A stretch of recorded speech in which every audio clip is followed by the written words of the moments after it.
Well, here it is Friday morning, and we're ready for a that's a Rolls-Royce Merlin V12, a VIA Spitfire. If you can hear that in the background. Yeah. Okay, so it's Friday morning. It's time for our Friday morning update.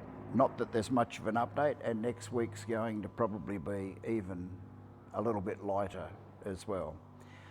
I haven't done too much on the engine cowl this week. Yeah, the cowling hasn't progressed very much. It's on, it's beautiful, I love it. It's pretty much exactly its final resting place. The next step will be to take the engine back off again and attach the cowl firmly in the position it's in, because it's in the right position. The only one little tiny drawback, we'll go and have a look over here. We'll come in this way, I think. Speaking of V12s. As a matter of fact, we might come down a bit lower.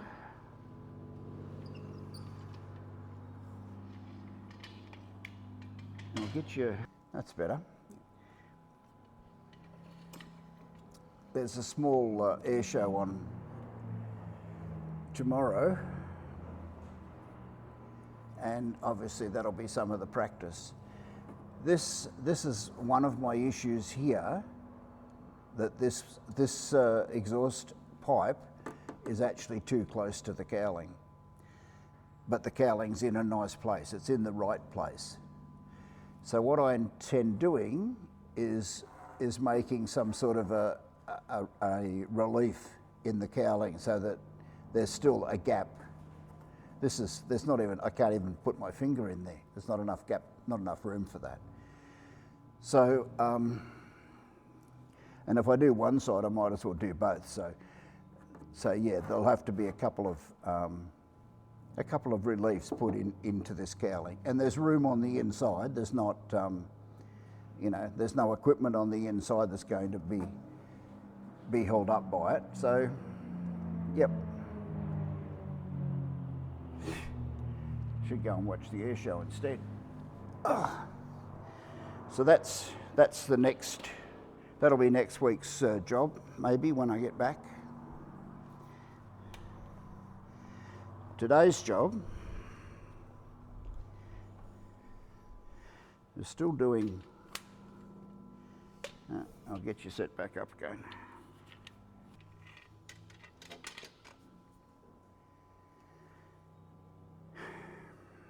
Okay, today's job is to install the reinforcing tapes. That's this stuff here, yeah, half inch, it's half inch wide. This is it here. What I've done, I've marked along the actual structure where I want to put the rivets. I've melted the holes through with my soldering iron. I've marked a 1/4 inch one side of the line I drew. I drew a line to connect all the holes together to the length of the structure. I've drawn a line 1/4 inch one side of that centre line. That's where the tape is ultimately going to wind up, because the tape's half inch wide, and if I go 1/4 inch one way, there's not really much choice but to also be 1/4 inch the other way. Once that tape goes on, I'll melt the holes through again through the tape. The big headed rivets will go on. I know you've seen all this before, so just fast forward if you like. I'm not gonna try and give you anything new.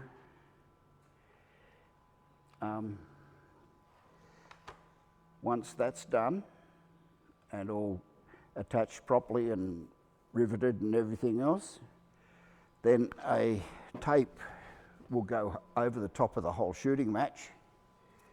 A tape that'll look something like this one. This tape is 1.5 inches from one peak to peak. So the other line I drew is 3/4 inch. And again, if we line this up on the 3/4 inch, because it's 1.5 inches, there's got to be 1.5 inches sticking out that side. That one's a PT6. That's not that's probably a PC9, which was our Air Force's trainer up until a couple of years ago, when they switched over to PC21. Anyway, so that's going to go on over the top of this, and then there'll be 2 more shrinks done to this horizontal stabiliser, and then it'll be painted with the EcoBond. And the only thing different with this to any of the other pieces that you've seen is I've put some anti-chafing tape along here. This is the top of the horizontal stabiliser, but we'll pretend it's the bottom. And these things, well, the other way around, this way around, they'll get attached along here. So there's going to be this will be a fairly high wear area. So that's why I've put the anti-chafing tape. The fabric itself is glued down properly,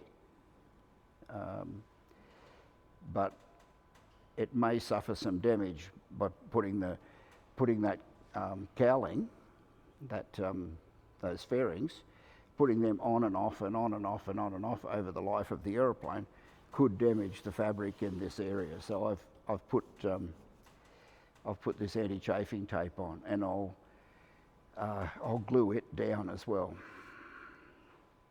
So that's the only different thing.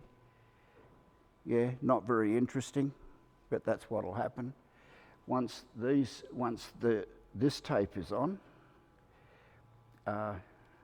you've seen how I work. I leave the tapes a bit longer than they need to be, so I'll probably glue that on about there somewhere, something like that.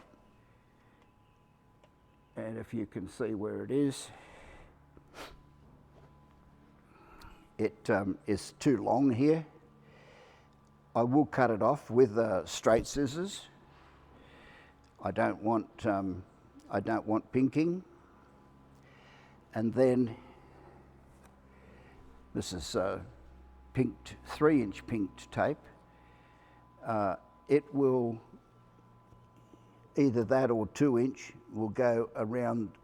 It depends how far it wants to come around here, what it looks like. Just if it doesn't look stupid, then I'll put it here. With a tail wheel aeroplane, the horizontal stabiliser does tend to cop a bit of stone damage to the leading edge.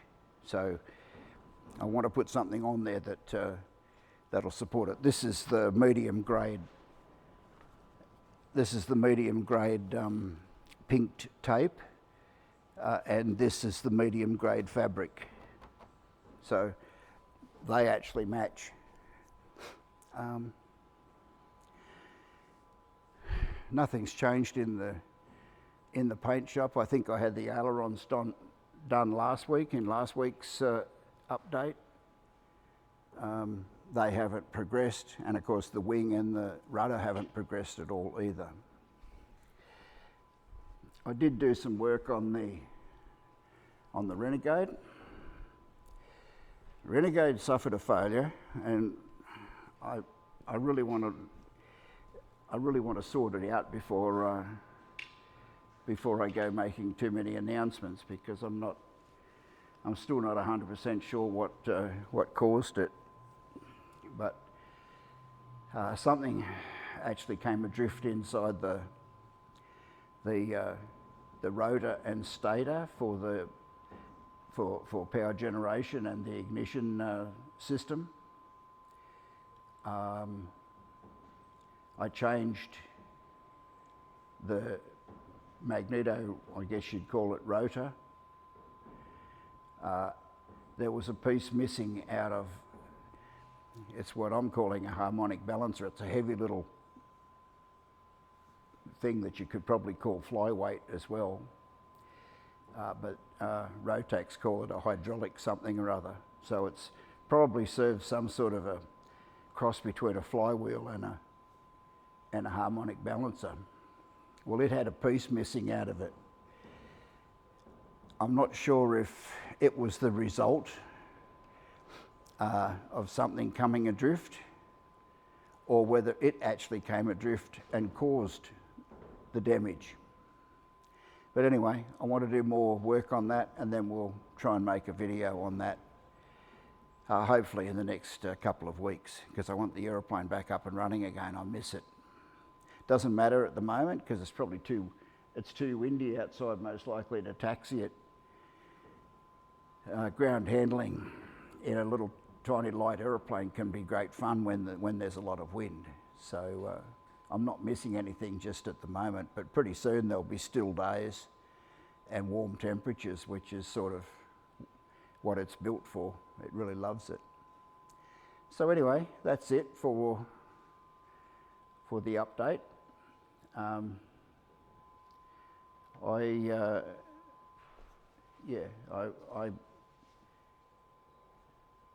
I don't think there's much else that's moved forward. The wing root fairings still haven't progressed, but I'm happy with where they are. As a matter of fact, I'm pretty happy with where everything is. Apart from the fuselage itself, the two lower wings and two lower ailerons, apart from those,